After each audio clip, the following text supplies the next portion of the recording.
kamatayan kayo, lalo na po sa ating mga OFW din. Mag-iingat po kayo palagi. Ngayon po pala gagawin natin yung Mio. Ayaw po kasi umandar. So, i-check muna po natin yung spark plug na. So, samahan niyo ako sa paggagawa. So mga kamekanika, ayan po yung Mio na ating gagawin. Pasensya na po na malabo yung camera kasi po hindi po wala namin napunasan ni tatay. Si tatay po pala kasi ang nagbibideo dyan. Hindi rin po kasi siya makapagawa kasi po magana naman po yung paa ni tatay. Kaya ako po muna ang gumawa.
Mechanic ay tatanggalin ko na po ang spark plug para makita po natin kung nag-spark pa po siya o may kuryente pa.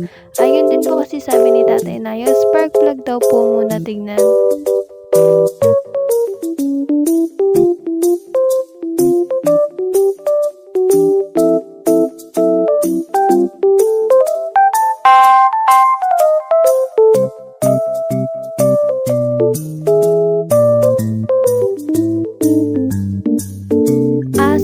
Mechanic, tatanggal ko na po ang spark plug, so i-check naman na po kung may kuryente ito.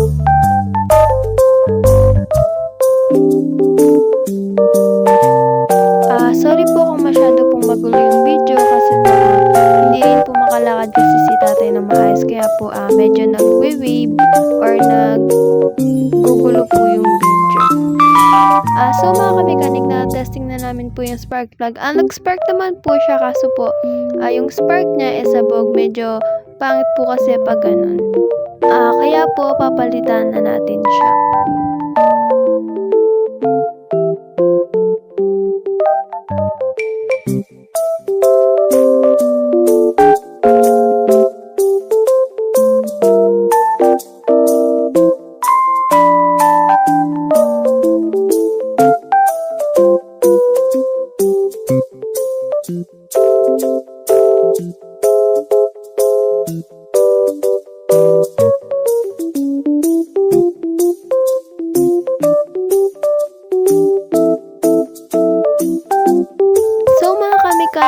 Dyan po hindi pa rin siya gumana o nag-work.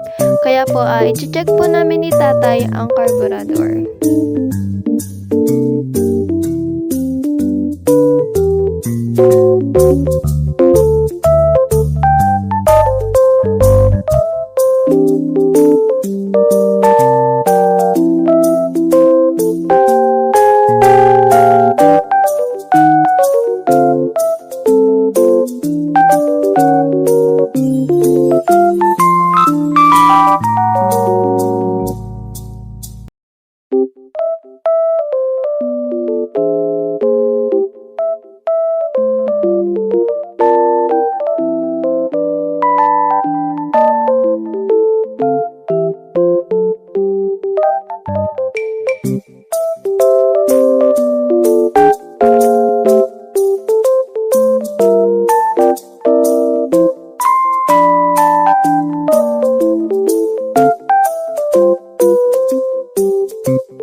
So mga kamekanika, pagtulo po ng gas dyan sa may ating lalagyanan po, ang tumulo na po ay tubig, as in puro tubig po ang laman ng karburador.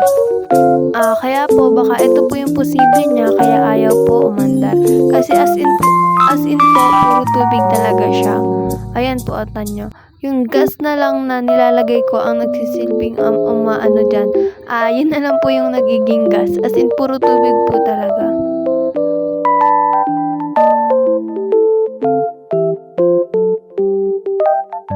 Diyan po ay lilinisin ko muna ang labas kasi po sobrang dumi na po niya.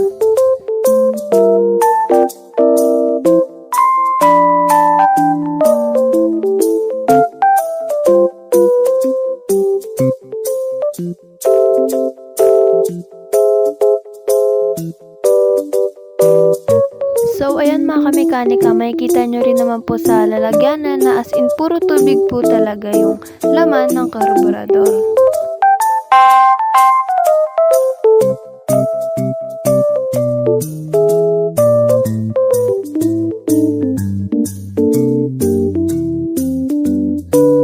Ayan po mga kamekanika, bali nalinis ko naman na po siya at bubuksan naman na po natin ito para malinis naman po yung loob niya.